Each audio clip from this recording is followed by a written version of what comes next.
congratulations. Amazing series so far. What I wanted to start with, Jonathan, is could you tell our viewers a little bit about what the show is about?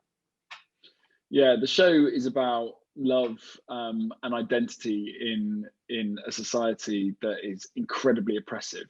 And it's about searching for yourself within a very complicated world, and in finding yourself, hopefully you also find someone that you can spend your life with.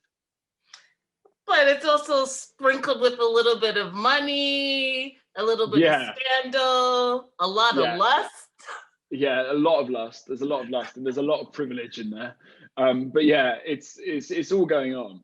It's a spicy little cocktail, I think. I love that. Now, you play Anthony Bridgerton. Tell us about your character. Yeah, Anthony Bridgerton is I feel very sorry for him. I sort of love him, but he's just not equipped for the role that he has been given in his family. And although he means well, he seems to cause a lot of harm to himself and everyone else. But you know, he's got a heart in there somewhere, and he's certainly got a lust for the subterranean parts of society, I think. That's fantastic. That's fantastic.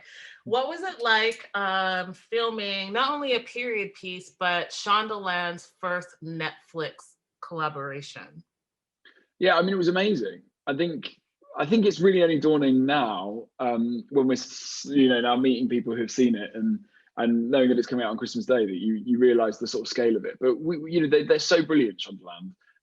Not only because they are like front and centre of making sure that there's visibility and diversity on screen, but also they're just really lovely people, and they're the sort of people that you'd want to work with anyway. So the fact that they're being teamed up with and supported by Netflix, who can literally make anything happen, is a pretty much like a winning collaboration.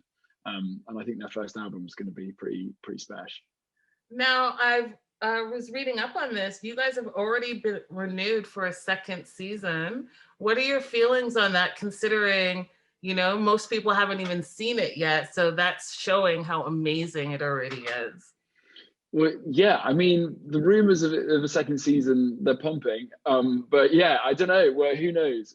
I think it's always a really good sign. I think Chris Van Dusen has set up such a brilliantly rich world, and I think there's so much scope for exploring so many different ways in which humans can be incredibly naughty and can be incredibly loving.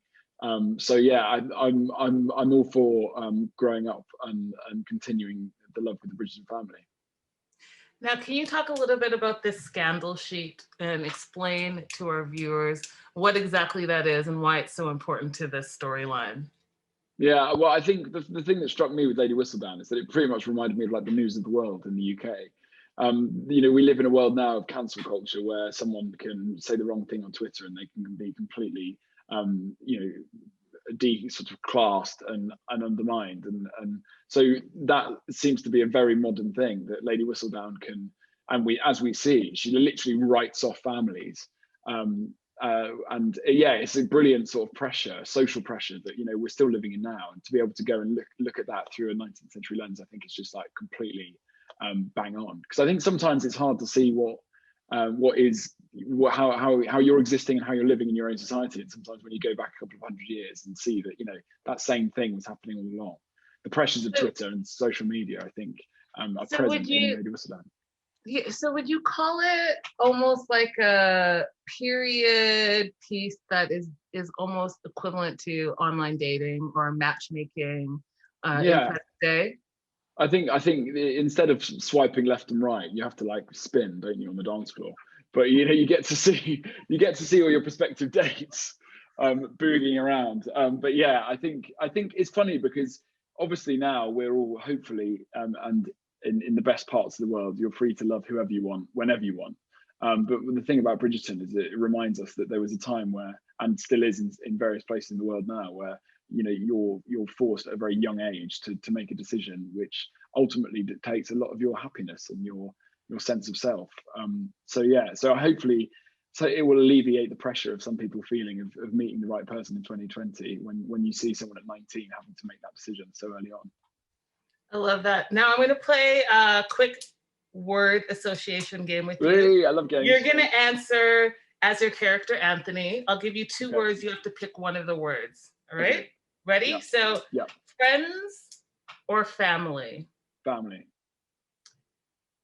Money and wealth or the individual? Money and wealth.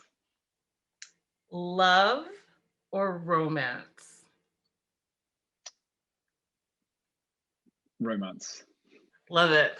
I appreciate you. This was wonderful. Congratulations. I'm looking forward to spending all day Christmas binging and ignoring all my family. Rolling around with the Bridgertons. Yeah, brilliant. Thank you so much. Thanks for the game. Thank you so much. Made my evening.